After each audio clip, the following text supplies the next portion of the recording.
Tonight, the biggest star in boxing, Tank Davis. And joining the beat of the game is Miami resident hip-hop star, influencer Ruby Rose. We understand the talent difference, the experience difference. We understand all of that. But the size, the pure, and we understand small guys can beat big guys. We just saw Crawford do it to Canelo. Wait, I thought it was 190. Dean, that's bad. Because you know what that tells me? That tells me that even he recognizes that he's too big for him. Yes. He recognizes that he's too big for him. The face-off between Jake Paul and Gervonta Tank Davis on Netflix Uncut turned into an intense moment that immediately captured everyone's attention. The tension peaked when Tank suddenly shoved Jake during the staredown, proving that this fight carries real emotion beyond the hype.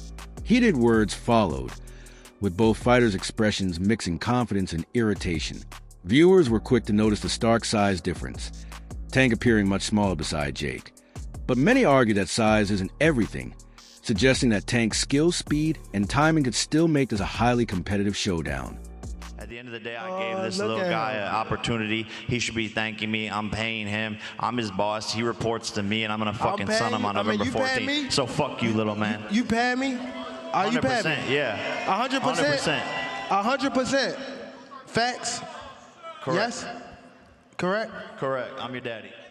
Teddy Atlas, the legendary boxing trainer and commentator known for his blunt and insightful takes, broke down the face-off between Jake Paul and Gervonta Tank Davis with sharp focus on the massive size difference between the two. According to Atlas, the gap wasn't just obvious, it was staggering. He joked that Tank might need a ladder just to reach Jake's chin, emphasizing how physically overmatched Davis appeared. While Atlas has always valued skill, time, and heart as the true foundations of boxing, he admitted that size still matters when the disparity is this extreme. Drawing comparison to when Canelo Alvarez moved up to face Terrence Crawford, he pointed out that despite the weight jump, those two still looked evenly matched. In contrast, he said, Jake and Tank looked like they belonged in completely different divisions. Atlas concluded that while Davis's experience and explosive power could shock anyone, the physical imbalance made this matchup look unfair from the start. Things, right? They should also have like the size of the ring, the size of the glove, all that stuff.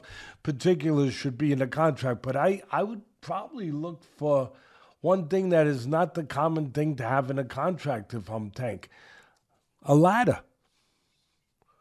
A ladder. Can I get a ladder? Somebody? You know what I mean? Hey, look, all kidding aside, if he hits him on the chin the way he can punch, Jake might be doing a dance. You know what I mean? Not voluntarily either. Well, but we'll get into that more later. The thing that I'm talking about right here is what you said. It was stark. The size difference was really, you couldn't ignore it. We understand the talent difference, the experience difference. We understand all of that. But the size, the pure, and we understand small guys can beat big guys. We just saw Crawford do it to Canelo, but a little different. The size difference was, it was eye-catching, jaw-dropping, and it made me think, and I'm going to ask Richie, our man here who's doing all the taping, who does such a marvelous job. I'm going to ask him, because I know he's an expert in this area, but it reminded me of one of the Rocky movies where they had where they did the wrestling thing with Rocky and Hulk Hogan, a.k.a. Thunderlips. He was Thunderlips back there. And I thought I had it right, and it was confirmed to me. It's Rocky III. Greg Hackett, a well-respected boxing coach and trainer, weighed in on Gervonta Tank Davis's mindset and expressed full confidence in his approach. According to Hackett, Tank isn't easily swayed by outside noise or the hype surrounding Jake Paul's promotional buzz. He emphasized that Davis knows exactly what he wants and how to achieve it. Inside sources from the gym have revealed that Tank's training camp has been all business, laser-focused, and disciplined. Sparring partners described him as sharp, aggressive, and relentless, pushing himself harder than ever and showing zero signs of taking Jake Paul lightly. It's something for you new to do to try to keep you fresh and this and that, keep your name hot. You got to stay in the algorithms. You know, it's just a lot of pressure on fighters. And I feel like Tank being at, what is he, 30 years old? And you got kids. See, what people forget about is it come a time in a man's life where he just wants to slow down. You know what I'm saying? We can't all run around like we used to back in the day. I mean, that's tough to do. Sometimes you just want to sit down, enjoy your fruits. And I feel like that could be what he's going through. He want to just enjoy the fruits of his labor and enjoy life. And people don't want to hear that because they feel like you got more work to do. But it's his life. Observers at recent media events noted Gervonta, Tank, Davis's calm and composed demeanor, focused yet unshaken, fully aware of what's at stake. For Tank, this fight is about more than fame or a payday. It's a statement of dominance. He aims to prove that he can step onto any stage, under any spotlight, and still perform as the elite fighter he's known to be. A victory here wouldn't just boost his legacy in the boxing world. It could propel his name into mainstream recognition, capturing the same attention that YouTubers and influencers command, all while reminding fans that true skill still reigns supreme over spectacle. In the press conference, and you can just look at him and tell, like, no, this dude he's going to get this money for sure because there's so much money out there to be had. But Jake Paul better be not playing around, man. Not get cute, not play any games. Don't hit him in the back of the head. Don't rabbit punch him. Don't do any of that stuff, man, because Mike Tyson. First of all, Mike Tyson, a lot of people think Mike Tyson was pulling punches on Jake Paul, and a lot of people think that Anderson Silva was pulling punches on him too. You're not going to have a little Gervonta out there pulling punches on you, man, if you're out there playing games. So, I don't like the fight at all. However, as far as it being an entertaining situation, I almost guarantee you that fight itself is going to be entertaining.